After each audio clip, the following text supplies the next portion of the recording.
Dear students, welcome back. In this session, we are going to discuss second colligative property called as elevation of boiling point. जैसे कि हमने last lecture में discuss किया था first colligative property जो है relative lowering of vapour pressure और यहाँ पे है एलिवेशन ऑफ बॉइलिंग पॉइंट। ये जो दोनों प्रॉपर्टी है ये आपस में इंटर रिलेटेड है। First colligative property is based on lowering of vapour pressure. When vapour pressure get lowered boiling point increases. तो यानी कि both are related to one another. तो यहाँ पे हम लोग डिस्कस करने जा रहे हैं elevation of boiling point. Elevation of boiling point को हम लोग समझा सकते हैं बाय अ मेथड कॉल्ड इबुलोस्कोपी। इबुलोस्कोपी क्या है? एक मेथड है, ठीक है, जिसमें कि हम लोग कौन सा प्रिंसिपल यूज करते हैं? Elevation of boiling point. यहाँ पे एलिवेशन ऑफ बॉइलिंग पॉइंट को यूज करते हैं क्या फाइंड करने के लिए? To determine the molecular mass of the solute. और सॉल्यूट यहाँ पे होना चाहिए नॉन वोलेटाइल।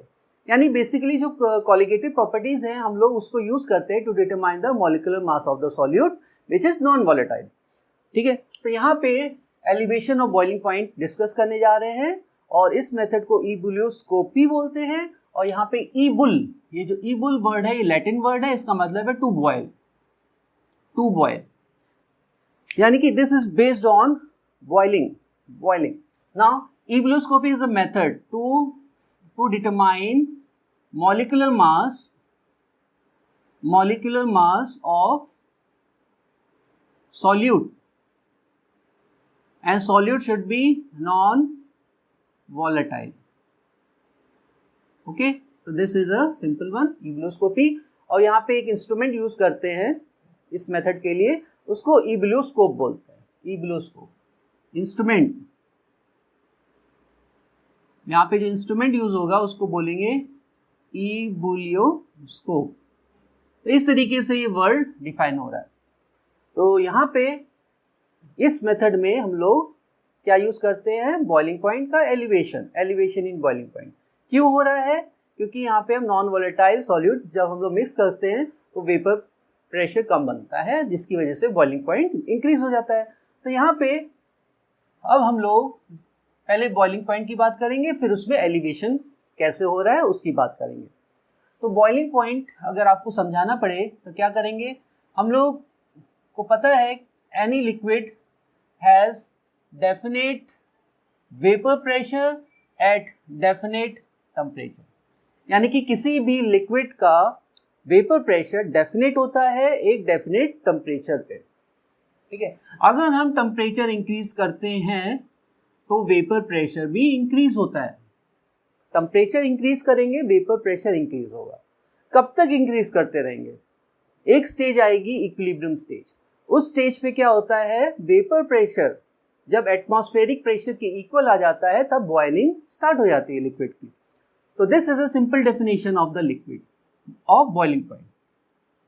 नाउ यहाँ पे थोड़ा सा हम लोग डिस्कस करते हैं बॉइलिंग पॉइंट। हमने यहाँ पे प्योर सॉल्वेंट ले लिया, प्योर सॉल्वेंट, ठीक है, उसको हम हीट कर रहे हैं। तो यहाँ पे प्योर सॉल्वेंट है, ए मान लेते हैं, ए कंपोनेंट्स है, स्टार्टिंग से हम यही लेते आए हैं, ए कंपोनेंट। अब यहाँ पे वेपर इंक्रीज होंगे,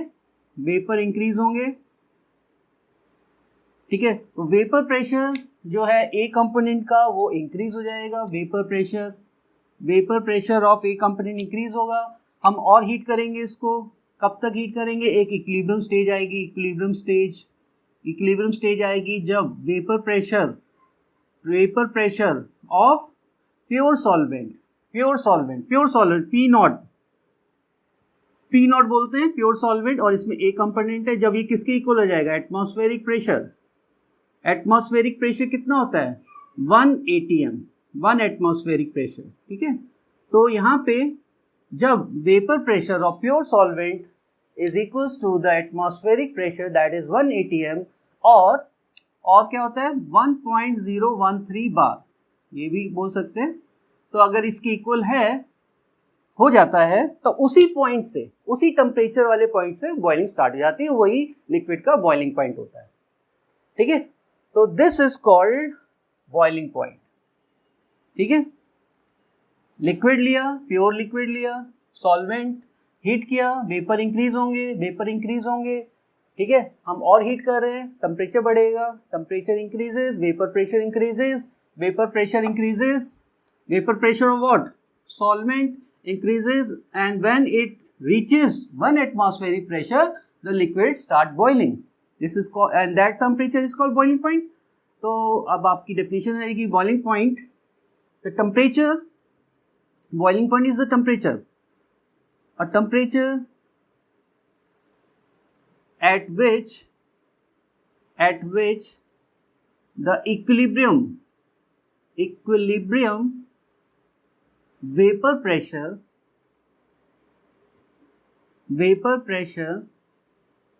of liquid equals to the atmospheric pressure is called as boiling point. So this is a simple definition of boiling point. Now ये तो हमने प्योर सॉल्वेंट के केस में बॉइलिंग पॉइंट डिस्कस किया है। अब हम एलिवेशन की बात करेंगे। बॉइलिंग पॉइंट कब इंक्रीज हो जाता है? तो इंक्रीज कब होगा? जब हम इस प्योर सॉल्वेंट में क्या मिक्स कर दें? नॉन वोलेटाइल सॉल्यूट, ठीक है। तो जैसे हमारी फर्स्ट कॉलिगेटिव प्रॉपर्टी थी relative lowering of vapour pressure, जब हम लोग नॉन वोलेटाइल सॉल्यूट मिक्स कर देते हैं तो क्या होता है? वेपर प्रेशर कम हो जाता है। वेपर प्रेशर कम हो जाएगा, कम वेपर्स बनेंगे, और हमको बॉयल करना है तो हमको क्या करना पड़ेगा? और टेम्परेचर इंक्रीज करना पड़ेगा, यानी कि वो जो लोअरिंग ऑफ वेपर प्रेशर हुआ उसको इंक्रीज करने के लिए बॉयल करना पड़ रहा है। तो बॉयल करना पड़ रहा है यानी कि बॉइलिंग पॉइंट इंक्रीज हो गया। और जैसे ही हम हीट उसको इंक्रीज करेंगे और मतलब हीट करेंगे और जो वेपर प्रेशर जो कम हुआ है वो जब एटमॉस्फेरिक प्रेशर के लेवल पे आ जाएगा तब वो सॉल्यूशन बॉयल करना स्टार्ट होगा। तो यानी कि हमारे यहाँ पे जो मेन है एटमॉस्फेरिक प्रेशर, कोई भी लिक्विड बॉयल कब होगा? जब उसका वेपर प्रेशर और एटमॉस्फेरिक प्रेशर के इक्वल हो जाएगा, ठीक है। तो that is called lowering of vapour pressure which is related to the elevation of boiling point, ठीक है। तो this is the definition of boiling point, ठीक है। अब हम लोअरिंग ऑफ वेपर प्रेशर की बात करते हैं। तो लोअरिंग ऑफ वेपर प्रेशर का मतलब है this is a pure solvent. अब हम यहाँ पे सॉल्यूशन की बात करते हैं। अब हमने क्या किया? इसमें नॉन वोलेटाइल सॉल्यूट मिक्स कर दिया जो कि हम लोग B से रिप्रेजेंट कर लेते हैं। तो यहाँ पे सॉल्यूशन है, दिस इज अ सॉल्यूशन। इसमें दोनों कंपोनेंट होंगे A एंड B कंपोनेंट, लेकिन B component is non volatile, ठीक है। A इज वोलेटाइल, तो यहाँ पे वेपर्स किसके बनेंगे? ओनली A, ठीक है, A के बनेंगे, लेकिन फर्स्ट केस के रिस्पेक्ट में कम वेपर्स बनेंगे A के, ओके। तो ध्यान दीजिएगा यहाँ पे जो वेपर प्रेशर है प्योर सॉल्वेंट में PA0 ले लेते हैं प्योर, और यहाँ पे जो वेपर प्रेशर बनेंगे सॉल्यूशन में due to non volatile solute decrease हो जाएंगे। तो यहाँ पे वेपर प्रेशर ऑफ A होगा, ओनली A, क्योंकि A ही A सॉल्वेंट को हम जनरली वोलेटाइल मानते हैं, सॉल्यूट को नॉन वोलेटाइल, ठीक है। दिस इज PA, और PA किसके इक्वल हो जाएगा? हमको पता है प्रेशर ऑफ द सॉल्यूशन हो जाएगा PA प्लस PB, और PB हमारा 0 है क्योंकि नॉन वोलेटाइल है। तो आपका जो प्रेशर ऑफ द सॉल्यूशन होगा, vapour pressure of solution that is PS, and which is equals to PA, okay. और यहाँ पे this vapour pressure of the solution decreases, तो इसको बोलेंगे लोअरिंग ऑफ वेपर प्रेशर। तो इसको आप कैसे लिखते थे? PA0 और PS, तो आप बोलते थे PS is less than PA0। तो ये तो है lowering of vapour pressure, lowering of vapour pressure. अब क्या करना पड़ेगा? वेपर प्रेशर कम बन रहा है, अब इसको, ठीक है, इसको बॉईल करना है, इस सॉल्यूशन को बॉईल करना है। तो यानी कि ये जो वेपर प्रेशर कम बन रहे हैं इसको उस लेवल पे लाना है। किस लेवल पे लाना है? एटमॉस्फेरिक प्रेशर पे। तो एटमॉस्फेरिक प्रेशर पे लाने के लिए, वेपर प्रेशर को एटमॉस्फेरिक प्रेशर पे लाने के लिए हमको इसको करना पड़ेगा हीट। जैसे यहाँ पे हीट कर रहे थे ऐसे इसको और हीट करना पड़ेगा, ठीक है। यानी कि यहाँ पे बॉइलिंग पॉइंट क्या हो गया? इंक्रीजेस, ठीक है। So this is called elevation of boiling point. First case में जब प्योर सॉल्वेंट था तो वेपर्स ज़्यादा बन रहे थे, लेकिन जैसे हम लोगों ने क्या किया? नॉन वोलेटाइल सॉल्यूट मिक्स किया, वेपर्स कम बनने लग गए। वेपर्स को इंक्रीज करने के लिए हीट करना पड़ेगा, जब क्योंकि जो वेपर प्रेशर है सॉल्यूशन का वो एटमॉस्फेरिक प्रेशर पे आ जाए और बॉईल करना स्टार्ट हो जाए, तो उस टेम्परेचर को बॉइलिंग पॉइंट बोलते हैं। तो इस केस में बॉइलिंग पॉइंट इंक्रीज हो जाता है सॉल्यूशन के केस में जब नॉन वोलेटाइल सॉल्यूट मिक्स करते हैं, ठीक है। तो this is a called elevation of boiling point. तो यहाँ पे आप क्या कर सकते हो, लिख सकते हैं हम एलिवेशन ऑफ बॉइलिंग पॉइंट। तो एलिवेशन ऑफ बॉइलिंग पॉइंट क्या हो जाएगा, ये हो जाएगा वेपर प्रेशर ऑफ सॉल्यूशन, ठीक है, सॉल्यूशन कि solvent, vapour pressure of solvent, क्योंकि सॉल्वेंट का प्रेशर प्योर सॉल्वेंट का वेपर प्रेशर ज़्यादा है, तो vapour pressure of solvent minus vapour pressure of solution, ये ध्यान दीजिएगा। This is called as elevation of boiling point. तो elevation of boiling point is vapor pressure of pure solvent minus vapor pressure of the solution is called elevation of boiling point. Okay, तो यहाँ पे आपने देखा कि ये जो elevation of boiling point है, अरे ये तो रिलेटेड है किससे, लोअरिंग ऑफ वेपर प्रेशर, यानी कि both colligatives are properties are related to one another.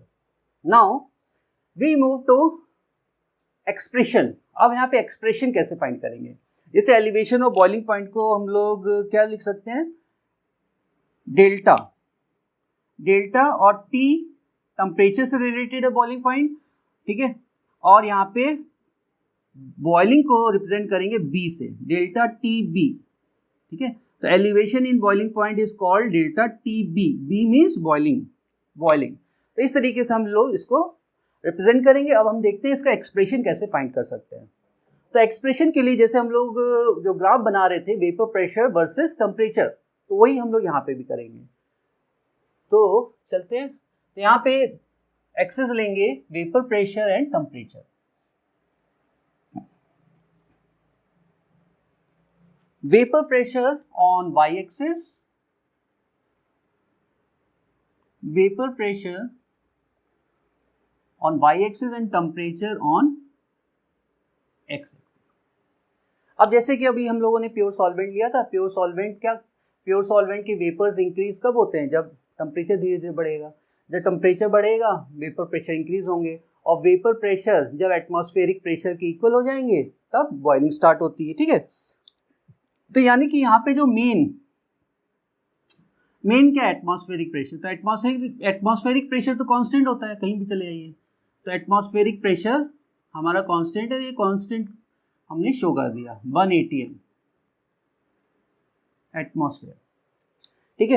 अब क्या है, हमारे पास प्योर सॉल्वेंट है, प्योर सॉल्वेंट को हम हीट कर रहे हैं तो वेपर इंक्रीज होंगे, तो आपका कर्व ऐसे इंक्रीज करेगा, ठीक है, वेपर, ठीक है, temperature increase, vapour pressure increase, और जब वेपर प्रेशर किसके इक्वल हो जाएंगे, एटमॉस्फेरिक प्रेशर के, ठीक है, जब vapour pressure of the pure solvent, this is pure solvent, किसके इक्वल हो जाएंगे, वेपर प्रेशर के, तब बॉइलिंग स्टार्ट होगी, और उस टेम्परेचर को ही तो बोलते हैं हम लोग क्या, बॉइलिंग पॉइंट, तो उसको लिखेंगे टीबी, ठीक है। तो यानी कि इस टेम्परेचर पे बॉयल स्टार्टिंग होगा और बॉइलिंग इंक्रीज हो जाएगा। तो this is a curve for pure solvent, ये समझ में आ गया होगा। Temperature increase, vapour pressure increase हो रहा है, और जब जैसे ही 1 एटमॉस्फेयर प्रेशर पे आएगा तो बॉइलिंग स्टार्ट होगी, उस टेम्परेचर को बॉइलिंग पॉइंट बोलते हैं, सिंपल। नाउ अब हमारा है सॉल्वेंट जो है प्योर है, अब उसमें अगर हम नॉन वोलेटाइल सॉल्यूट मिक्स कर देंगे तो क्या होगा, वेपर प्रेशर डिक्रीज हो जाएगा, तो हमको और हीट करना पड़ेगा, ठीक है, यानी कि उस केस में बॉइलिंग पॉइंट इंक्रीज हो जाता है, तो boiling point of the solution increase हो जाता है, तो हमारा टेम्परेचर ऐसे इंक्रीज, ठीक है, तो यहाँ पे बॉइलिंग पॉइंट इंक्रीज होगा, तो हम इंक्रीज का मतलब है सॉल्यूशन के लिए जो बॉइलिंग पॉइंट है वो ज़्यादा दिखाएंगे as compare to pure solvent. अब ठीक है, तो यानी कि अब जो सॉल्यूशन है वो बॉयल कब होगा, एटमॉस्फेरिक प्रेशर भी तो होगा, सब एटमॉस्फेरिक प्रेशर लेवल पे आएंगे तभी बॉयल स्टार्ट होगा, लेकिन सॉल्यूशन के केस में उसको ज़्यादा बॉयल करना पड़ेगा, तो TS मान लेते हैं, या सिंपल T रख देते हैं, सॉल्यूशन का टेम्परेचर है, boiling point of the solution है। तो यहाँ से आप शो करोगे कर्व सॉल्यूशन का, this one, this is a solution. तो ये समझ में आ गया होगा अब आपको। प्योर सॉल्वेंट, बॉइलिंग पॉइंट, ठीक है, when we add non volatile solute the vapour pressure decreases, so we, ठीक है, increase temperature, that means boiling point increases, and this is called as elevation in boiling point. ठीक, अब यहाँ पे जो change in elevation in boiling point is noted by delta T B. अब delta T B है क्या? Delta T B is this one, change in elevation in boiling point. अब ये क्या होगा? Delta TB, delta TB, delta TB क्या होगा? This is TB and this is T, capital T means solution, boiling point of the solution. तो ये simply आप लिख सकते हो डेल्टा टीबी, ठीक है, which is greater, T minus TB, तो T minus T, this is called elevation of boiling point. Okay, तो ये तो हमारा हो गया एलिवेशन ऑफ बॉइलिंग पॉइंट। लेकिन हम यहाँ पे क्या करना चाह रहे हैं? हम लोग फाइंड करना चाह रहे हैं to determine the molecular mass of the solute that is non volatile. तो उसके लिए थोड़ा सा और एक्सप्रेशन हम लोग चेंज करेंगे यहाँ पे। तो देखते हैं, अब हम लोग को यहाँ पे मॉलिक्यूलर मास फाइंड करना है। तो हम यहाँ पे एक क्या करेंगे, कंसिडर करते हैं, जैसे हमने यहाँ पे वन सॉल्यूशन कंसिडर किया है, वैसे यहाँ पे हम टू सॉल्यूशंस को कंसिडर कर लेते हैं। ठीक है, वी कंसिडर अनदर सॉल्यूशन जिसका कंसंट्रेशन ज़्यादा है सॉल्यूट का, तो हमारे पास 3 लेवल हो जाएंगे। ठीक है, तो यहाँ पे हम लोग थर्ड सॉल्यूशन ले लेते हैं, तो इसको मान लेंगे T1 और इसको ले लेते हैं T2। ठीक है, this is solution 1, this is solution 1 और इसको कंसिडर करेंगे सॉल्यूशन 2। सॉल्यूशन 2 का जो कंसंट्रेशन है सॉल्यूट का वो ज़्यादा है, इसलिए उसको और ज़्यादा बॉयल करना पड़ रहा है, तो सॉल्यूशन 2 का बॉइलिंग पॉइंट इंक्रीज हो जाएगा इस तरीके से। तो इस केस में, ठीक है, सॉल्यूशन 1 के केस में अब ये change in elevation boiling point हो जाएगा TB1, और सॉल्यूशन 2 के केस में जो एलिवेशन इन बॉइलिंग पॉइंट हो जाएगा, क्या हो जाएगा? Delta TB2, delta TB2। अब आपको इजीली यहाँ पे एक्सप्रेशन हम लिख सकते हैं, तो ये हो जाएगा डेल्टा TB1 यानी कि फॉर सॉल्यूशन 1, फॉर सॉल्यूशन 1 क्या हो जाएगा? Delta TB1 equals to T1 minus TB। इसी तरीके से फॉर सॉल्यूशन 2 तो हो जाएगा delta TB2 equals to T2 minus TB for solution 2। अब ध्यान दीजिएगा, यहाँ पे TB क्या है? प्योर सॉल्वेंट का बॉइलिंग पॉइंट, और T1 and T2 are the boiling point of solution 1 and solution 2 respectively. तो इस तरीके से 2 इक्वेशन आ गई। ओके, तो ये ध्यान देना है हम लोगों को। नाउ इस तरीके से रहेगा। अब देखिए, अब यहाँ पे हम लोग इसको एक्सप्रेस कर रहे हैं, ठीक है, यानी कि we have to determine the molecular mass of the solute. तो यहाँ पे हम लोग कुछ एजम्पशंस करते हैं, जनरली जो ऑब्जर्वेशंस करते हैं वो आइडियल कंडीशन में करते हैं, यानी कि आइडियल सॉल्यूशन हम लोग यहाँ पे कंसिडर करेंगे। और आइडियल सॉल्यूशंस में आपको पता है जो वेपर प्रेशर टेम्परेचर जो कर्व है वो लीनियर होता है, तो यहाँ पे हम लोग एज्यूम करते हैं लीनियर। तो उसके लिए क्या करेंगे, हम लोग प्योर सॉल्वेंट को क्या करेंगे, बेस लेते हैं, यानी कि on this line we find 3 points, 1 for pure solvent, second one for solution 1 and third one for solution 2। Okay, तो यहाँ पे हम लोग 3 पॉइंट्स की बात करेंगे, तो थोड़ा सा इसको हम सही से दिखाएंगे। ठीक है, तो यहाँ पे on this pure solvent we have 3 points, उसको हम लोग कंसिडर कर लेते हैं।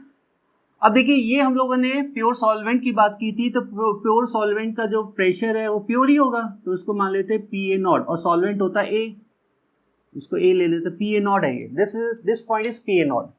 और ये जो सॉल्यूशन 1 है इसका पॉइंट है, तो ये हमारा कंसिडर कर लेंगे इसको ठीक है, दिस इज फॉर सॉल्यूशन 1, तो ये हो जाएगा प्रेशर 1, ठीक है, वेपर प्रेशर ऑफ सॉल्यूशन 1, और ये हो जाएगा वेपर प्रेशर ऑफ सॉल्यूशन 2।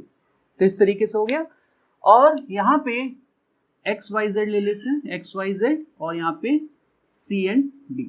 तो इस तरीके से हम लोगों ने यहाँ पे पॉइंट बनाए। कहने का मतलब यहाँ पे हम कंसिडर क्या कर रहे हैं, हम यहाँ पे कंसिडर कर रहे हैं ideal solution. In ideal solution we have a linear curve, linear. तो यानी कि अब हम एज्यूम करेंगे, क्या एज्यूम करेंगे, ये जो एक्सिस है सी वाई लाइन सी है, और y और z और d, यानी कि ये जो दोनों लाइंस हैं इनको हम लोग कंसिडर करेंगे स्ट्रेट लाइन। जब हम स्ट्रेट लाइन कंसिडर करेंगे तो यहाँ पे हम लोग रिलेशन बता सकते हैं in terms of number of moles of solute, ठीक है, यानी कि हमको molecular mass of the solute बताना है। तो यहाँ पे अब आप देख रहे हो ये ट्राइंगल है, अगर हम इसको स्ट्रेट लाइन मान लेते हैं तो इस तरीके से ट्राइंगल बन जाएगा हमारा, ठीक है। तो ये हो गया x y z, और यहाँ पे आ जाएगा C पॉइंट, और यहाँ पे हो जाएगा D पॉइंट, ठीक है, और ये कंसिडर कर रहे हैं स्ट्रेट। तो यहाँ पे अब आपको पता चल रहा है कि there are two triangles, right angle triangles, यहाँ पे राइट एंगल ट्राइंगल्स हैं। कौन कौन से, triangle X Y C and triangle X Z D, X Z D, ठीक है, ये दो ट्राइंगल्स हैं और both are similar triangles, similar, ठीक है। हम लोग यहाँ पे सिमिलरिटी दिखा देंगे। देखिए अब क्या होगा, सिमिलर ट्राइंगल के लिए सिंपल है, X Y upon X Z, ठीक है, रेशियो। अगर ये ट्राइंगल सिमिलर है तो इसके लिए रिलेशन आ जाएगा X Y upon X Z equals to X C upon X D, तो ये सिंपल है, कोई दिक्कत नहीं है, क्योंकि यहाँ ऑब्जर्वेशन हम लोग आइडियल सॉल्यूशन के केस में करेंगे। तो आइडियल सॉल्यूशन में हम लोग इन लाइंस को क्या स्ट्रेट लाइंस कंसिडर करेंगे। स्ट्रेट लाइन जैसे कंसिडर करेंगे तो एक ट्राइंगल आ जाएगा हमारे पास, एक स्मॉल ट्राइंगल आ जाएगा और एक बिग ट्राइंगल आ जाएगा, ठीक है। और यहाँ पे ये दोनों ट्राइंगल्स सिमिलर होंगे, तब X Y upon X Z is equals to X C upon X D हो जाएगा। अब व्हाट इज एक्स वाई, जैसे हम लोगों ने बताया था एक्स वाई क्या है, change in elevation of boiling point with respect to solution 1, तो दिस इज डेल्टा TB1, यही तो है। तो ये आपका हो जाएगा डेल्टा TB1 अपॉन में XZ क्या हो जाएगा, XZ यानी कि ये वाला, ये एलिवेशन, ये हो जाएगा with respect to solution 2, elevation of boiling point with respect to solution 2, that is delta TB2। अब बात आती है XC, this one XC, X और C, यानी कि यहाँ पे तो X पॉइंट पे जो वेपर प्रेशर है वो एटमॉस्फेरिक प्रेशर है PA0, और ये C means vapour pressure of the solution 1। तो यहाँ पे क्या हो रहा है, वेपर प्रेशर डिक्रीज हो रहा है, डिक्रीज, ठीक है, यानी कि लोअरिंग ऑफ वेपर प्रेशर। तो यहाँ पे हमारा ये क्या हो जाएगी वैल्यू, यानी कि X और C क्या हो जाएगी, ये हो जाएगी PA0 माइनस P1, ठीक है, PA0 माइनस P1, तो XC हो जाएगा PA0 minus P1, small letters में लिखेंगे P।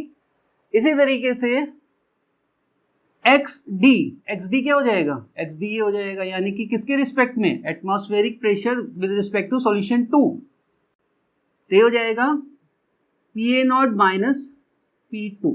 इस तरीके से ये एक्सप्रेशन आ गया, ठीक है। तो यहाँ पे जो लेफ्ट साइड है डेल्टा TB1 डेल्टा TB2, ये क्या बता रहे हैं, ये बता रहे हैं एलिवेशन इन बॉइलिंग पॉइंट, ठीक है। तो ये जो दोनों टर्म्स हैं ये एलिवेशन इन बॉइलिंग पॉइंट बता रहे हैं। Delta TB1 increase, delta TB2 increase, तो एलिवेशन बता रहे हैं, ये हमको बता रहे हैं elevation in boiling point is equals to, और ये क्या बता रहे हैं, lowering of vapour pressure, atmospheric pressure से कम हो जाता है, यानी कि अगर सॉल्यूशन बना रहे हैं नॉन वोलेटाइल सॉल्यूट मिला के तो वेपर प्रेशर डिक्रीज हो जा रहा है, तो ये जो है ये लोअरिंग ऑफ वेपर प्रेशर है। हो गया ना दोनों related, elevation boiling point related to lowering of vapour pressure. अब यहाँ पे देखिए, यहाँ पे हम इसको लिख सकते हैं PA0 माइनस P1, इसको हम लिख देते delta P1 lowering of vapour pressure in case of solution 1 और lowering of vapour pressure in case of solution 2।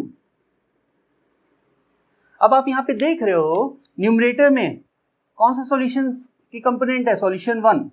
Delta TB1 is directly proportional to delta P1 और delta TB2 is directly proportional to delta P2। तो इस यहां से आप बता सकते हो the elevation in boiling point is directly proportional to lowering of vapour pressure. हो जाएगा, ठीक है। So we can easily write it as elevation PA0,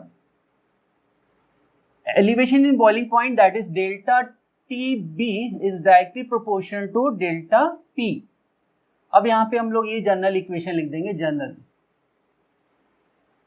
तो यहां से हम लोग को फाइंड हो गया है relation, elevation in boiling point is directly proportional to lowering of vapor pressure।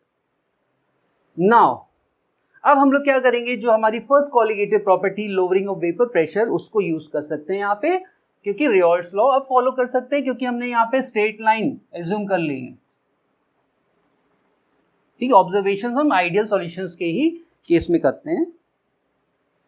Solutes को क्या मानते हैं, सॉल्यूट्स को नॉन वोलेटाइल मानते हैं, और सॉल्यूशन होता है डाइल्यूट सॉल्यूशन। ठीक है, नाउ यूजिंग रेयॉल्स लॉ,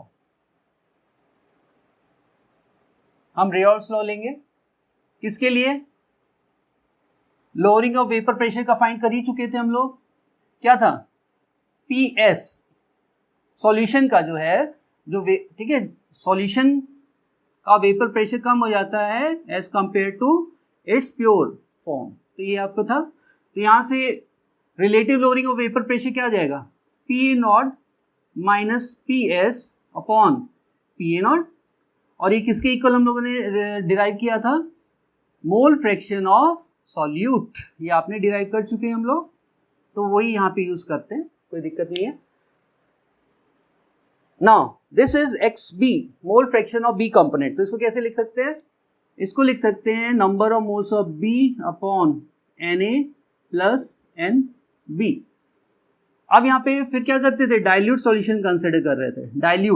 डाइल्यूट का मतलब है the number of moles of B is far less than number of moles of A, यानी कि सॉल्यूट का कंसंट्रेशन बहुत कम है एज कंपेयर टू सॉल्वेंट, तो डाइल्यूटेड मान लिया। फिर आप क्या कर रहे थे, NB को कैंसिल, तो आपका आ गया था NB अपॉन Na। वही करना है हम लोगों को यहाँ पे भी। अच्छा, अब यहाँ पे देखिए, यहाँ पे न्यूमरेटर है PA0 माइनस PS, तो यहाँ पे देखिए S का मतलब है सॉल्यूशन, और यही तो सॉल्यूशन है, vapour pressure solution 1, vapour pressure solution 2। ठीक है, तो यही तो एक्सप्रेशन है आपका, PA0 minus PS1 solution 1 solution 2। तो आप क्या कर सकते हो, ये जो न्यूमरेटर है इसकी जगह लिख सकते हैं डेल्टा P, लिख सकते हैं जनरल डेल्टा P। तो यहाँ पे ये हो जाएगा delta P upon PA0। Okay, अब इसको हम आगे लेके चलेंगे। तो यहाँ पे नंबर ऑफ मोल्स का फॉर्मूला पता ही है हम लोगों को, तो ये हो जाएगा delta P upon PA0 equals to NB क्या हो जाएगा, मास अपॉन मोलर मास। तो हम लोगों ने मास ऑफ B का मतलब है सॉल्यूट, और कैपिटल M हम लोगों ने मॉलिक्यूलर मास फाइंड किया था, मॉलिक्यूलर मास या molar mass of solute consider कर लेते हैं। इसी तरीके से small m A mass of solvent, और capital M A molecular mass या मोलर मास ऑफ सॉल्वेंट। इस तरीके से हम लोग यहाँ पे कंसीडर कर लेते हैं। ठीक है, बहुत सी बुक्स में यहाँ पे W W, मास के लिए W यूज़ किया, कोई दिक्कत नहीं है, स्मॉल w भी यूज़ कर सकते हैं। तो यहाँ पे हो जाएगा small m b upon capital M b upon small m a upon capital M a। अब इसको रीअरेंज कर लेते हैं, तो delta P upon P A not is equals to क्या हो जाएगा, M b upon small m a into capital M a upon capital M b। Now हमारा टारगेट क्या है, यहाँ पे हम करते तो जा रहे हैं, टारगेट ये है कि ये जो हमारा एक्सप्रेशन आया था एलिवेशन इन बॉइलिंग पॉइंट, जो कि हमको दिखाई दे रहा है यहाँ पे लोअरिंग ऑफ वेपर प्रेशर, तभी तो हम लोग इसको यूज कर रहे हैं फर्स्ट प्रॉपर्टी को रिलेशन के अकॉर्डिंग। फिर हम लोग क्या करेंगे, इसको और इस एक्सप्रेशन को क्या करेंगे, रिलेट करेंगे, रिलेट। चलिए रिलेट करते हैं।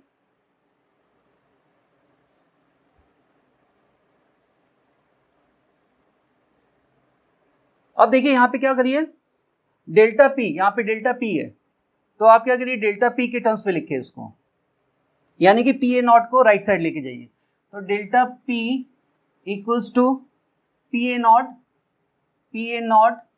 ठीक है, और ये हो जाएगा M B upon M A, that is a mass और करस्पॉन्डिंग, और capital M A upon capital M.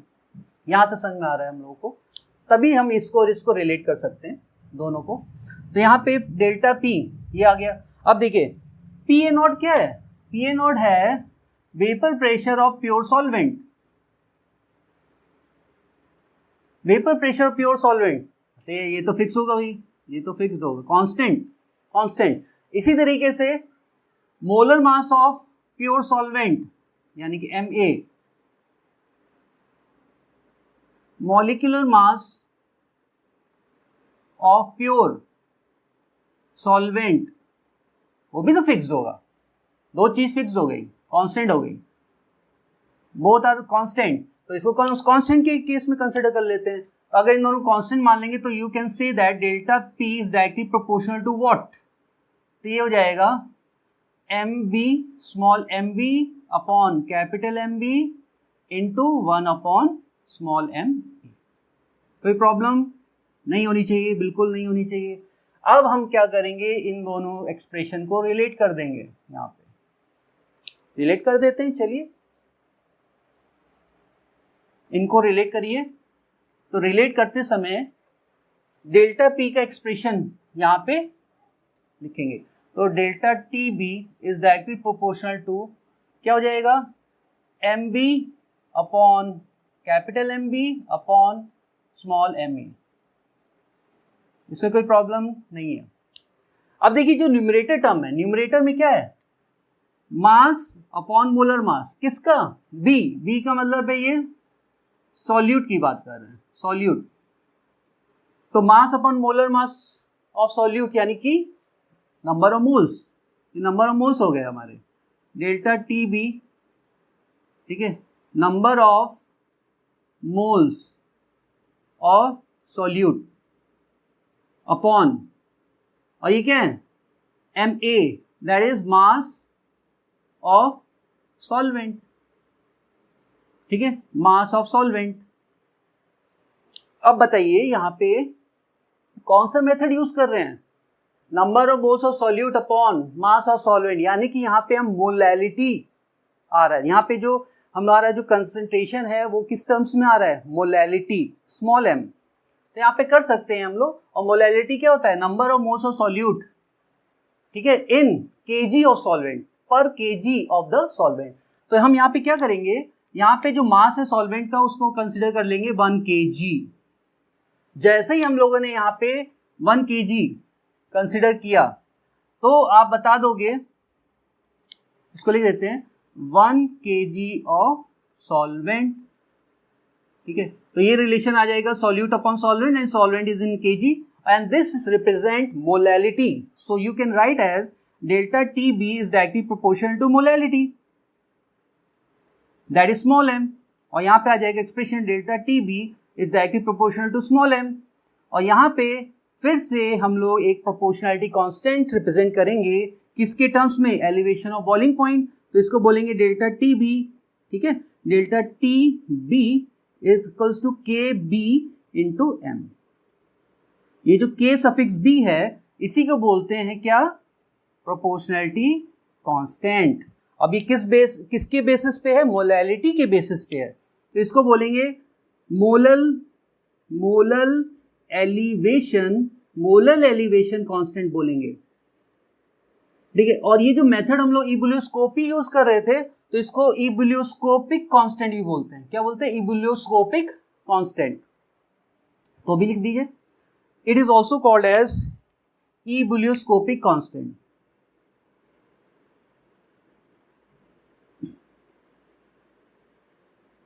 Okay, so in this way we can derive expression for elevation of boiling point, and in this we see that this second colligative property is related to the first colligative property, which is relative lowering of vapor pressure, and after this we get a expression that is delta TB is directly proportional to molality, and using molality we can determine the molecular mass of the solute. That is our purpose here. तो यहाँ पे आपका expression आ गया। Now अब थोड़ा सा और देख लेते हैं।